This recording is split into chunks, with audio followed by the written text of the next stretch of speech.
আজ যাচ্ছিলাম অনেক দিন পর একটু পুজো দিতে। যাচ্ছিলাম বজরংবলীর কাছে একটু পুজো দিতে।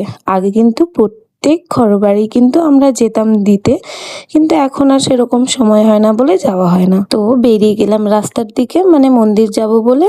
আর মন্দির যাওয়ার কথা শুনে আমার বাবু কিন্তু খুব খুশি হয়।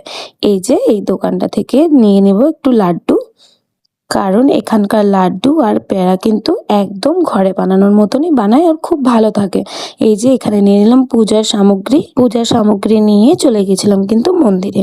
মন্দির দেখে, এতদিন পর মন্দিরটা দেখে এত ইমোশনাল ফিল হচ্ছিল, কারণ যারা আমাকে চেনে তারা জানে আমি মন্দিরে গেলেই কিন্তু কেন জানি না আমার চোখ দিয়ে জল চলে আসে আর আমি কিন্তু কেঁদে ফেলি। আগে যখন রেগুলার মন্দির যাওয়া হতো তখন কিন্তু এতটা ইমোশনাল ফিল হতো না, বাট অনেক দিন পর এসেছিলাম তার জন্য কিন্তু খুবই ইমোশনাল লাগছিল নিজেকে।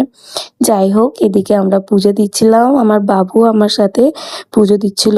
আর এই পুজো দিতে দিতে আমার বাবু ঘটিয়েছিল এমন একটা ঘটনা, এই ধূপটা পাশে রাখা ছিল আর জ্বলন্ত ধূপ নিজের মুখে ভরে নিয়েছিল। যাই হোক, বজরংবলীর কিছু আশীর্বাদ ছিল যে, কিন্তু আমার বাবুর মুখও পড়েনি, কিছুই হয়নি। মন্দিরে পুজো দেওয়া শেষ হলে আমরা বেরিয়ে গেছিলাম একটু রাস্তার দিকে। এই যে বাবুর কেরামতি শুরু হয়ে গেছে, বদমাইশি করা। আর আজ তো কিছু আমিষ খাবার খেতে পারবো না, তাই একটু চা বিস্কুট খেয়ে নিলাম আর ভাবলাম একটু ভেজ কাটলেট খাবো, কিন্তু গিয়ে দেখি ওর মধ্যেও অনিয়ন দিয়ে দিয়েছে, তাই আর খেতে পারলাম না। তাই চলে এলাম বাড়ির দিকে। রাধে রাধে, দেখা হচ্ছে নেক্সট ব্লগে।